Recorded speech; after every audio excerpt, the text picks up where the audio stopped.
एक कहावत कही जाती है, जैसा खाएं अन्न वैसा हो मन। ये क्यों कहा जाता है, आज हम इस बात को प्रॉपर तरीके से समझ लेंगे। सुना तो सबने है कि जैसा हम खाते हैं वैसे ही हम हो जाते हैं।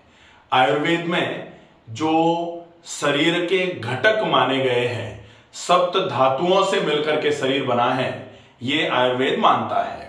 सप्त धातु कौन सी हैं? रसो रक्तः, ततो मासः, मासोन्मेद प्रजायते, मेद सो अस्थि, अस्थि सो मज्जा, मज्जा शुक्र प्रजायते। ये सप्त धातु हैं, 7 धातुएं जिनसे मिलकर के शरीर बना हुआ है। कौन सी हैं? रस, रक्त, मांस, मेद, अस्थि, मज्जा और शुक्र। ये जो 7 धातुएं हैं, इनसे मिलकर के शरीर बना हुआ है और इन्हीं में पूरा वात, पित्त और कफ के दोष होते हैं। इनको हम क्या कहते हैं? दोष कहा जाता है। तो आयुर्वेद में ये जो है, अगर शरीर में सम है तो ऐसा माना जाता है कि शरीर स्वस्थ होगा, और अगर इनकी समता बिगड़ी तो फिर रोगस्तु दोष वैषम्यम, विषमता हुई। अगर समता बिगड़ी इसका मतलब विषमता हुई, और जैसे ही वात, पित्त, कफ विषम होना चालू होंगे, रोग होना चालू हो जाएगा। इसीलिए आयुर्वेद कहता है कि रोगस्तु दोष वैषम्यम। रोग क्या है? रोगस्तु दोष वैषम्यम, दोषों का विषम होना ही रोग है। तो दोषों का विषम अगर होना रोग है, तो फिर दोषों का सम रहना क्या है? दोष साम्य आरोग्यता। दोष अगर सम रहेंगे तो फिर क्या रहेगा? दोष साम्य आरोग्यता, रोग नहीं होंगे अगर दोष सम रहे तो। ये आयुर्वेद मानता है। इतना बिल्कुल क्लियर है। अब हम देखते हैं कि आयुर्वेद में ये सप्त धातुओं से मिलकर के शरीर बना हुआ है। सप्त धातु हमने लिखी, रस, रक्त, मांसा, और ये पूरा स्लोगन है रसो रक्तः ततो मासः, मासोन्मेद प्रजायते, मेद सो अस्थि, अस्थि सो मज्जा, और उसके बाद फिर शुक्र। ये 7 चीजें इस क्रम में चलती हैं। तो जब ये इस क्रम में चलेंगी तो फिर सबसे पहला क्या है? रस।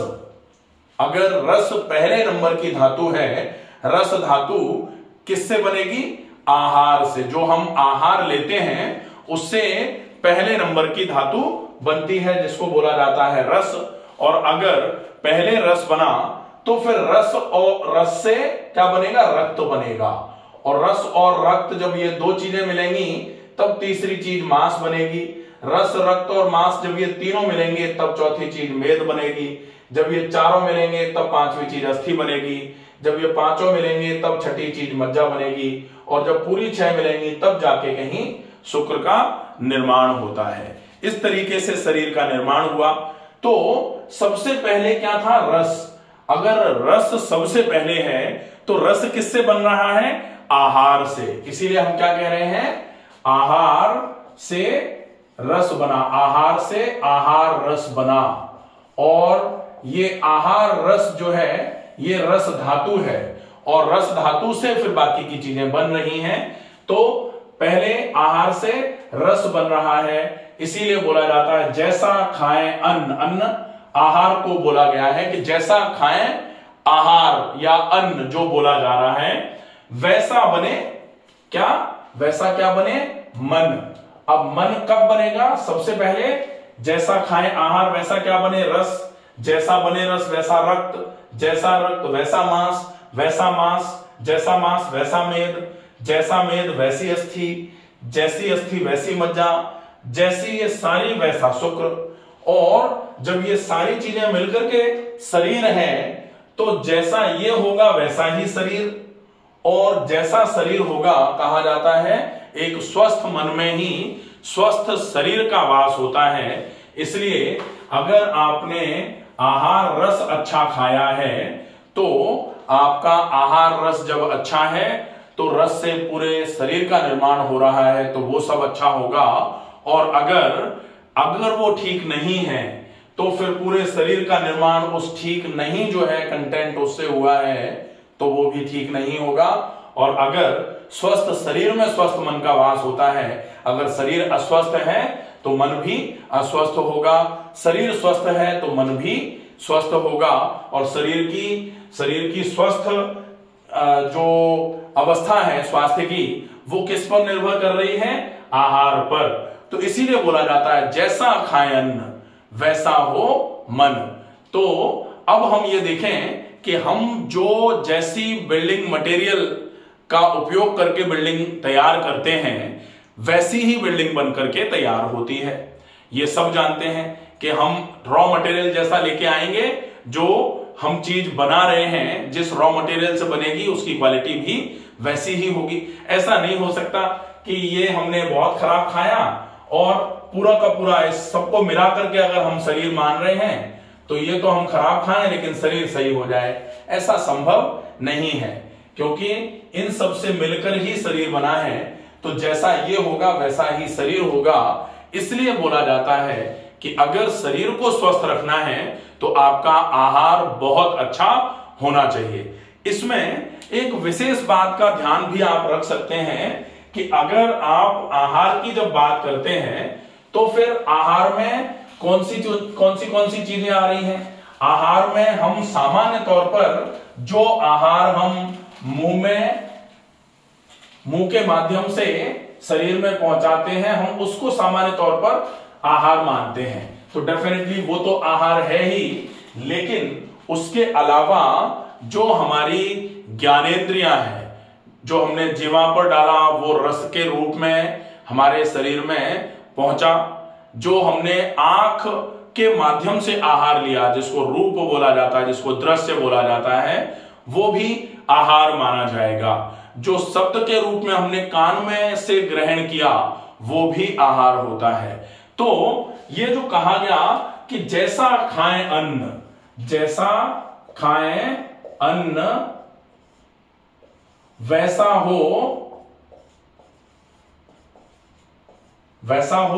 मन। अगर जैसा खाएं अन्न वैसा हो मन कहा जा रहा है तो फिर किस चीज पे डिपेंड करेगा कि अन्न जो हमने खाया है, अन्न का मतलब हम यहां आहार भी लिख सकते हैं। तो जैसा खाएं आहार वैसा होगा मन। अब अन्न जो है, आहार जो है वो मुंह से हमने पहुंचाया रस के रूप में, वो आहार हो गया रस। दूसरा हमने नाक से पहुंचाया गंध के रूप में तो वो हो गया गंध, नाक से पहुंचाया हुआ आहार।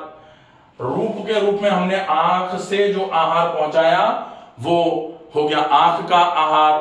शब्द के रूप में जो हमने कान से आहार शरीर में पहुंचाया वो हो गया कान का आहार।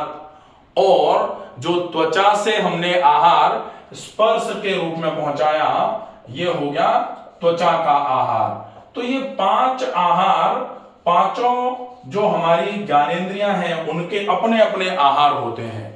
तो जब ये बात कही जाती है कि जैसा खाएं अन्न, तो जैसा ग्रहण करें अन्न, जो आपकी ज्ञानेंद्रियां हैं वो जैसा आहार ग्रहण करेंगी वैसा ही मन का आपका निर्माण होगा।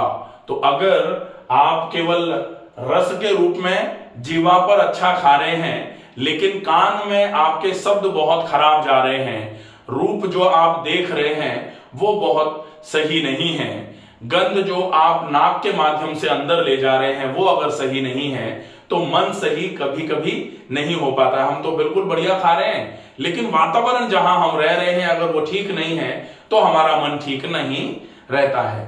तो अगर हमको पूरे तरीके से स्वस्थ रहना है, पूरे तरीके से मन को हमको सुदृढ़ रखना है, स्थिर रखना है, मन को स्वस्थ रखना है, तो हमको वैसे तो इन 5 आहारों पर बहुत अच्छे तरीके से फोकस करने की आवश्यकता होगी।